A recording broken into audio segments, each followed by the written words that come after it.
Hi, everybody. Hello, this is Sergio Marrero, and thank you very much for joining us on RBL1 Live. We have our special guest today, which is Odile Roujol, who is the founding partner of Fab Co-Creation Studio Ventures. So thanks for joining us, Odile.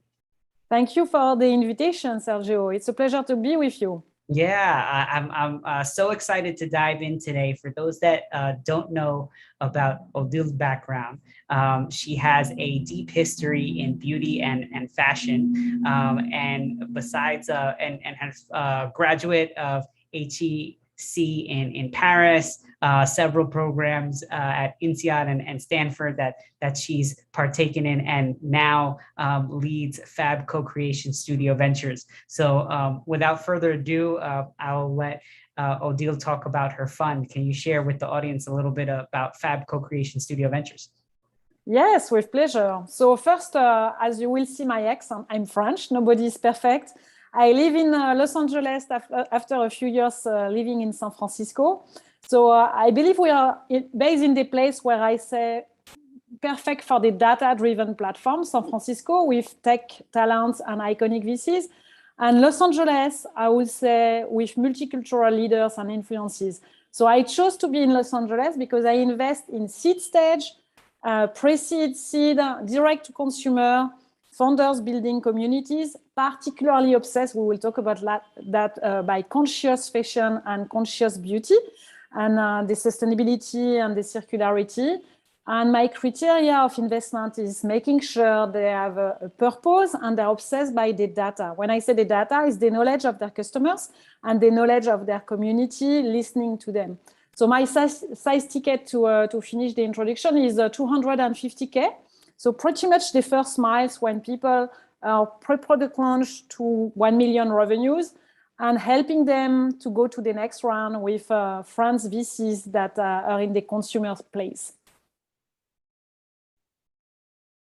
Amazing, thank you. And I took a look at your portfolio beforehand. I saw Potley there. They came to speak to us. So a lot lot of amazing brands. Felicity, she's amazing. Yeah. Our CBD honey is super strong. If you want to relax and you've got sleep problems, try it. CBD honey. That's good. That's good to know. So how, if you share a little bit more, you shared about your fund and the investments you make. So you even look at pre-product or pre-launch as well. Yes. You know, when you're looking at early stage founders, what are you looking for, especially pre-product, pre-launch? I'm looking for people that are very good at what they do. So I give the example, for instance, of Very Good Light, David Yee and Michael Langert. David is an activist, as you know, very obsessed by gender fluidity and underrepresented people, you know. So he's got a content. At the beginning, it was a community. So I invested before they had the skincare line in March, that was launched in March 2021, the middle of the COVID.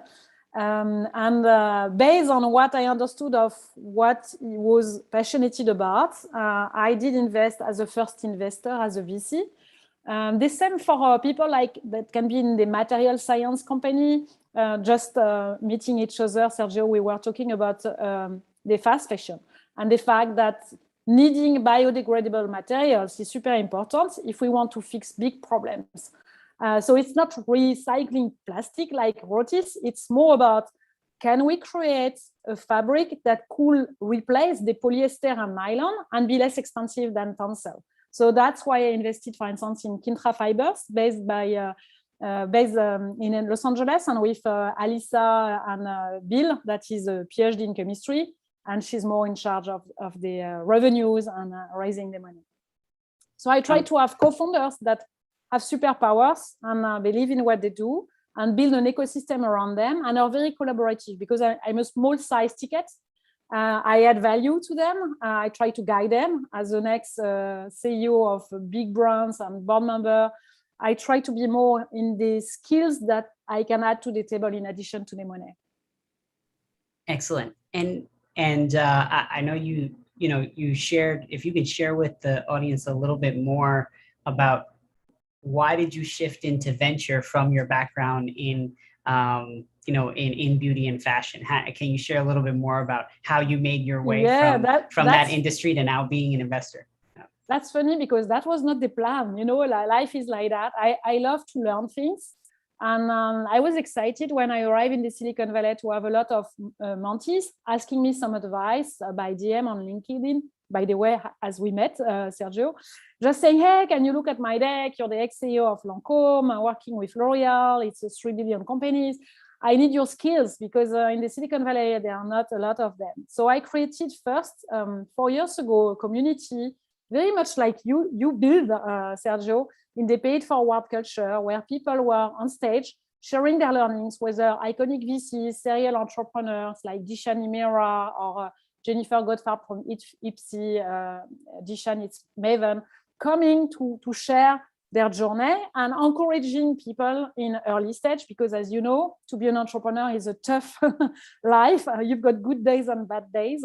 And from that, 1 year later, it was even before the Me Too movement, before the Black Lives Matter movement, I was just thinking that it was super unfair in the Silicon Valley, because if you're super tech, like let's say a Stanford or Berkeley alumnus or alumni, it's okay. But if you're more a lifestyle entrepreneur or more about a science company, VCs don't like it, and it's super tough to raise money, and especially in the first miles, except if you've got wealthy friends and family. So I decided to create Fab Ventures because I was thinking, okay, I'm lucky enough, I can give back also my time to people that need it, and at the same time being excited, to learn from them and to grow my network and expand my network. Amazing. So going from being a CEO of L'Oreal for over a decade, tens of thousands of employees, to now you're funding the next L'Oreal. Is that I'm not sure in the ambition of figures it's like that, but a 10 million fund is as difficult as dealing with a 3 billion business, that's for sure. And I'm sure all the founders will confirm that it's tough in the and emerging funds are tough, as you know, because in a way LPs love fund 2 or fund 3 but don't like emerging funds. So I learned in my own journey what is it to be an entrepreneur in seed stage, which is great because it creates great energy and we help each other. Excellent. And as you enter the beauty and fashion space, can you talk a little bit about why you moved from San Francisco to LA? I will say, coming back to the story of diversity, I'm thinking that San Francisco is amazing, especially if you want to build a big platform, data, tech, SaaS. I'm more obsessed by, as you know, the direct to consumer approach. That means building a community, developing products that are good and keeping your customers happy for sure. But you need skills in content, in products, and in brand. And I think the diversity of influence in Los Angeles is pretty amazing. And if you go to any dinner or party, even in a COVID period, if it was limited, you meet very different people because you've got people from ad tech, people from the entertainment industry, as you're aware. Here at the moment, I'm more in West Hollywood, but in the past I was in Venice. So the districts had different vibes, and still we're close to the Silicon Valley. So if you're looking for a CTO or a guy very good in supply chain and having tech skills, you find them. So I love the ecosystem. Excellent. And yeah, at LA, I mean, in terms of being the epicenter of fashion and media, entertainment, and then during COVID, a lot of people moved south for warmer weather. So no, that's great. And then previous to this, if you could share a little bit about the Fab Co-Creation Studio, when you worked from, you talk about 0 to 100, right? That shift. Can you talk about the Fab Co-Creation Studio and some of your endeavors there? So in fact, it's still just an investment. There is no advisory fee because I'm totally against that. We could talk about that, and I think it's tricky business models. So it's just an investment, but the extra miles. And the extra miles are first with the founders that are part of the portfolio. Do you hear me? Hi. Let's hold on 1 minute. Hopefully we'll get. Hi. I hear you. Hello?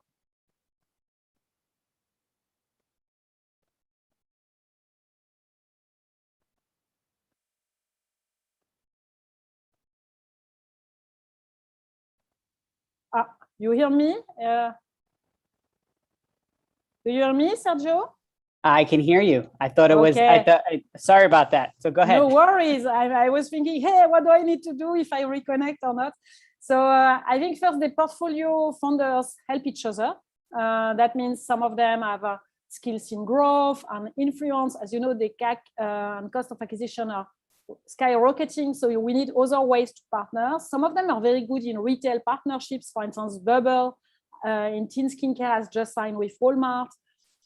So we try to have skills that are different, and some of them have the same issues. So then I come with guest speakers or introductions that can help them. For instance, tomorrow we've got a meeting with a headhunter about the search, because as you know, in early stage, you don't have any money except to look for a co-founder, and you can pay for that, or a CEO, but you can't pay for any search. You try by your own network on LinkedIn, but it's tough to find the right skills, whether in content or community management or supply chain. So that's where we help each other. And the second thing is, I'm lucky enough, I can't name them, but I've got anchor investors that are corporate ventures. So I protect the startups from them, because corporate ventures, as you know, are not good in seed stage, and you absolutely need to avoid them in seed stage, because VCs don't like that and will never invest in the round after, because limiting the opportunities of exit. Still, they have a lot of skills. So the conversation is good because they're part of the LPs and give their mentorship to anyone that would like to have it. And the same for the business angels that are part, and the family offices that are part of the cap table. They're all having skills or in tech and platforms and data science, or in retail, luxury, and sustainable fashion or beauty, and trying to add skills to the table. So it's a collaborative approach where all people learn from each other, and especially to grow the business of the portfolio companies. And it sounds like when you say grow the business of the portfolio companies, and you like the B2C focus. There was we had another guest talk about like her quote was that B2C is a launch strategy, not a growth strategy. I'd be curious to what your thoughts are. Like, can a brand be truly just B2C and still become large? I will use the word D2C, direct to consumer, for the D2C. Final user. Yep. Let's say sticks, for instance, they're about pregnancy test and ovulation test. Delivered at home, super safe. You don't have to go to the drugstore where you can find your gardener or ex-boyfriend. So it's exactly the thing where you've got an embarrassing problem and you don't want to meet anyone. So D2C at home, safe, reliable is great. Then all of them, I agree with you, Sergio, they will have to have partners, and they will have to have retail partners to grow first the awareness of their brand, and second, to generate new revenues. The only tricky thing is that the value of their companies, if they've got an exit, is pretty much the knowledge of their customers and community, what they've got directly. So anything you add to the circle of trust is added money and revenues, but you share the product margin and profits, and you share also some information, but not all of them. So when I've been the CEO of Lancôme, for instance, I didn't know anything about Macy's customers, or Nordstrom customers, or Isetan in Japan customers. So when you've got a D2C approach, you know a lot about your customers, which has a huge value for any people interested to purchase your company, maybe in 7 or 10 years. That's great. I mean, that's exactly what early stage founders are looking for. But I would love to hear from you. What are some areas within beauty and fashion that you are most excited about? I see in your portfolio, you talked about, Sticks is, you talk about, women's health, you talk about Potly, which is in the cannabis space. Are there some themes that you're, that you're really looking out for? I believe, coming back to Sticks, that if they will describe their company, they will mention Cynthia and Jamie, that they're educating their customers. That means the education on your body and sexual wellness, for instance, stops very early. So they've got a lot of content that they share. The same for Bloomy, that is about women wellness and sexual wellness. There is a taboo. No people talk about the fact that there are a lot of single people, especially in this COVID period. And people still want a sexual life and to feel good with their body and connected to who they are. So they are very much with, for instance, Rebecca Alvarez's story, that is a proud Latina leader from Berkeley, helping them to feel good because she's a sexologist and she has studied psychology and trying to help them. So if I give two examples, for instance, K18, they're having their hairstylists powering the community. So it's all experts helping people to have their color and finding a way to have fun and to have the products and to have experts advising them. The same for Waina, they're about traditional Chinese medicine. You can have a webinar with someone helping you to have the gua sha that is very trendy, as you know, in the cosmetic industry at the moment, to relax and to make sure that your skincare is very well applied. So it can be experts or it can be content with a strong, empowering community like Very Good Light or Sticks, in fact. That's where I invest. Got it. Okay. And are there particular, things that, are there particular companies that you're looking out for? Are there or problems that you're looking for companies to solve? Yes, at the moment I'm super obsessed.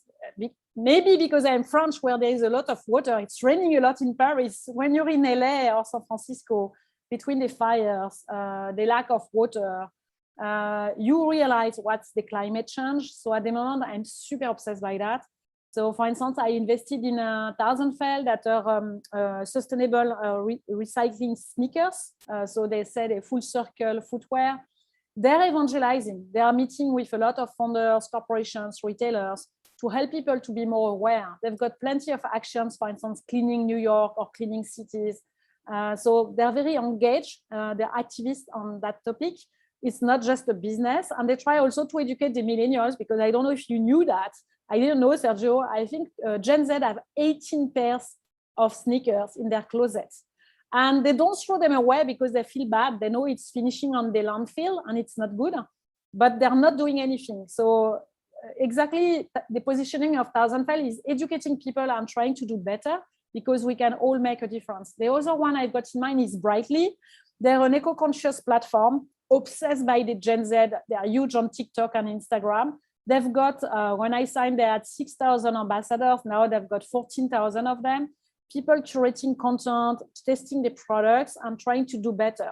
So that means maybe instead of throwing your avocado because you didn't use it, they will find a way to explain to you that if you put lemon in your fridge just close to your avocado, you will keep it. But they're also obsessed, like me, by beauty and fashion, and they can help you to be more about circularity, recycling, upcycling, and things like that. So sustainability, sustainable living, how every customer could do a difference. We're pretty obsessed like that. And the next step is to try to have a positive term sheet, where it's very difficult, as you know, to be a big corporation. We're pretty obsessed by having room of improvement every year, because the size of a fund like me, you invest for 7 to 10 years. Every year you can improve what you do, whatever the company you are.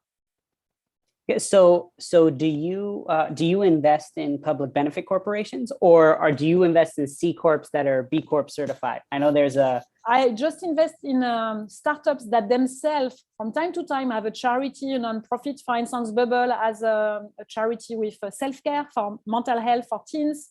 All of them have their own non-profit and ecosystem. So I'm more about the guidance again. Maybe because of my corporation background and board, I'm more trying to inspire them and to try to put a frame of work than saying to them, okay, I will invest by myself, or I will do that and that.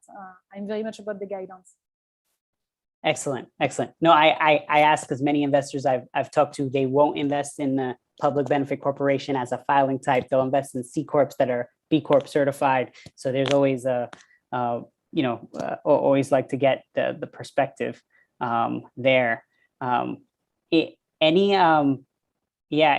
turning it back, what's if you can share a little bit, what's next, or what are you most excited for Fab Co-Creation Studio Ventures? Like what's coming up next? I would say what is exciting is the mix of I spent 6 years in a big telco company, and that's why I came back and forth in the Silicon Valley. And I was lucky enough to meet Facebook, Google, Twitter, and all the data platforms. I think now there is a mix of augmented reality, like Modiface that has been sold by Augustina Sartori to Ulta Beauty. How you make people have a great experience and at the same time focusing on sustainability and conscious living. So for me, the future, I'm already working on the Fund 2 because we're very successful with the Fund 1. The Fund 2 will be maybe more obsessed by retail enablers and trying to fix things, not only marketplaces, because as you know, the profit of the marketplaces are not that good, except if they've got their own brand, but also tech platforms that can leverage the data and what I express about expertise and content and go further, including the payments. For instance, I've got Look in my portfolio, Look Network. They're a platform with models and brands, and they help them to be connected because, as you know, agents take a lot of the fees, sometimes 10% to 20%, depending on who's the model. So they're trying to facilitate the payment between brands and models and not disrupting the agent, because the agents are very happy to have people like them doing the job for access model and not the top tier super successful top models that we all know. So things like that are very helpful because they integrate the payments. And as you remember in China, it's pretty much everything is together. If you take Alibaba payment and the content and the KOL and influencers or the tribes, or you take Pinduoduo in second tier cities, everything is together. Here in the US, we've got Amazon, we've got the retail platforms, then we've got the social media, trying to do social commerce, but everything is fragmented. I strongly believe that there will be a mix in the future of private platforms like Geneva, for instance, in the Gen Z category, but also more integrated features. Excellent. So we'll look out for for those ventures and definitely send them your way. So I want to be respectful of your time. So for everyone watching, this was Odile Roujol, who is the founding partner of Fab Co-Creation Studio Ventures. So thanks for joining us today. My pleasure. And thank you for the great questions, because I'm super impressed when you say to me, you do that every week. I don't know how you manage, because I try to do events with the community, Fab community every month, but that's huge. Yeah, we have great people like you willing to share their story. So thank you for coming on today.